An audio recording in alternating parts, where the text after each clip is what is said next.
Libya থেকে নৌকায় অবৈধ পথে ইতালি যাওয়ার পথে মারা গেছেন গোপালগঞ্জের মকসুদপুর উপজেলার দুজন। একই ঘটনায় নিখোঁজ উপজেলার আরও ৬ যুবক। কিছুদিন পরপরই শোনা যায় এমন মৃত্যুর খবর।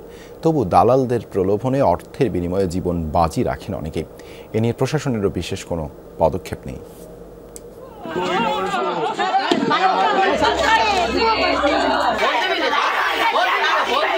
একের পর এক মৃত্যু, আহাজারি, তবুও থামছে না অবৈধ পথে বিদেশ যাত্রা।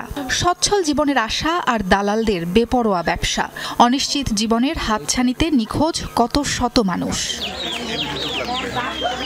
ইতালি যাওয়ার আশায় দালালের মাধ্যমে লিবিয়া গিয়েছিলেন গোপালগঞ্জের লখন্ডা গ্রামের এনামুল শেখ। পরিবারের অভিযোগ, দালালকে ২১ লাখ টাকা দিয়েছিলেন তিনি। সাথে ছিলেন একই উপজেলার আরও ৭ তরুণ। প্রত্যেকের কাছ থেকেই টাকা নিয়েছিল দালালরা। কথা ছিল লিবিয়া থেকে ভূমধ্য সাগর পাড়ি দিয়ে ইতালি পৌঁছাবেন। তবে মাঝপথে লিবিয়ার আলখুমস উপকূলে ২৬ অভিবাসন প্রত্যাশীকে নিয়ে ডুবে যায় দালালদের ২টি নৌকা। গত ১৩ নভেম্বর উদ্ধার হয় ৪ জনের মরদেহ। এর মধ্যে এনামুল শেখ এবং আনিস শেখের মৃত্যুর খবর পরিবারের কাছে নিশ্চিত করেছে দালালরা। এরপর থেকেই পরিবারে চলছে আহাজারি।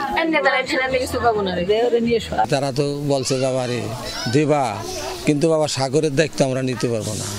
এমনি দা পুলিশ ধরে নিলি আমরা উদ্ধার করে আনবো। আসলে সাগরে ডুবে মারা গেছে, কেমন খাবো, কার কাছে যাবো? কোনো খবর পাইনি, দালালের কাছেও পাইতেছি না, দালালরাও পাইতেছি না, ইও পাইতেছি।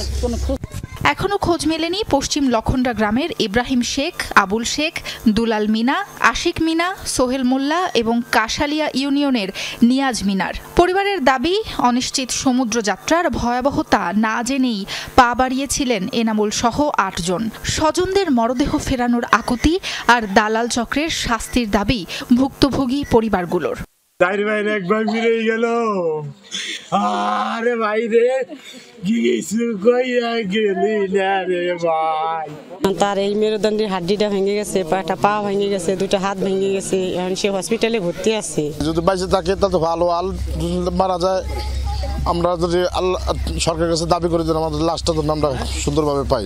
একজনের ছেলে গেছে, যাওয়ার পরে সে ভালো টাকা ইনকাম করে পাঠাইতেছে। এই জন্য অন্য যে ছেলেরা আছে তারা বলতেছে যে বাপের কাছে জামাইকে ইউরোপে পাঠাও। এই জন্য এই ঝুঁকি নিয়ে দালালদের চক্রটাই আমাদের এখানে বেশি। নিখোঁজদের সন্ধানে দূতাবাসের সাথে যোগাযোগ করছে স্থানীয় প্রশাসন।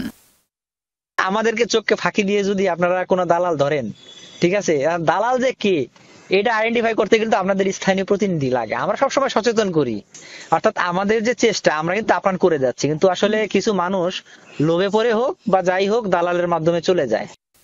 দেশের বিভিন্ন জেলায় আদম ব্যবসা চালিয়ে যাচ্ছে দালালরা, যার বেশিরভাগই রয়ে গেছে ধরাছোঁয়ার বাইরে। সাবরিনা লিজা, যমুনা নিউজ।